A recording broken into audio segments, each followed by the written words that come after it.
En Chine, 600 millions de personnes gagnent à peine 1000 yuan renminbi par mois, ce qui correspond en Europe à 128 euros par mois. Cependant, la classe chinoise la plus riche, quant à elle, continue de s'enrichir rapidement durant l'épidémie.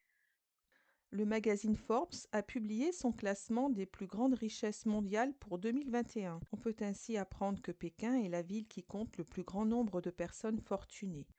On peut constater également que la Chine est le pays dont la richesse a le plus augmenté, et cela alors que nous nous trouvons actuellement et depuis plus d'un an au milieu d'une épidémie qui a dévasté l'économie mondiale. De plus, il est important de savoir que dans le même temps, 600 millions de personnes en Chine ne gagnent que 1000 yuan renminbi par mois, l'équivalent de 128 euros. Cela montre bien que le fossé entre les riches et les pauvres en Chine s'est encore accru.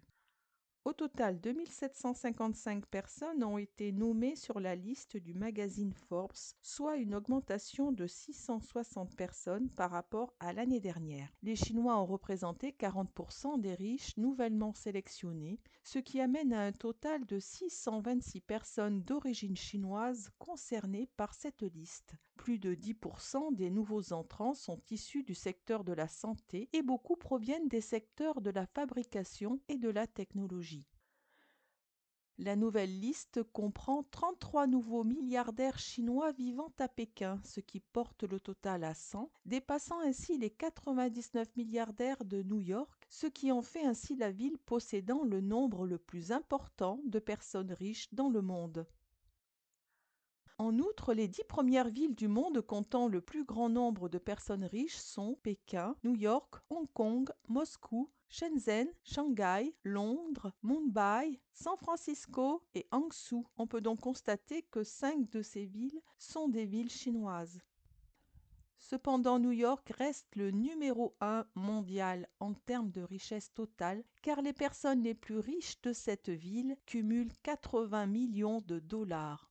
D'ailleurs, parmi les 10 premières places du classement mondial de la richesse personnelle, 8 sont américains, tandis que les 2 autres sont français et indiens.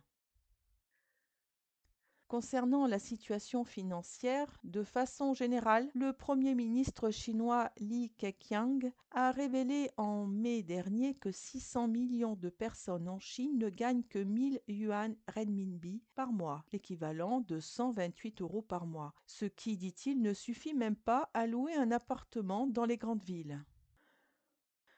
L'économie chinoise continue de décliner, la richesse des classes inférieures et moyennes continue de se réduire sous la double peine de la guerre commerciale entre les États-Unis et la Chine et de l'épidémie. L'augmentation du nombre de personnes riches indique une accélération du flux de richesse vers une minorité. Dans le même temps, de nombreuses personnes au bas de l'échelle ont encore du mal à joindre les deux bouts. Un chauffeur de camion du Hebei s'est récemment suicidé en buvant des pesticides à cause d'une amende de 2000 renminbi, soit 356 euros, ce qui reflète la misère et la pression qui reposent sur les classes inférieures.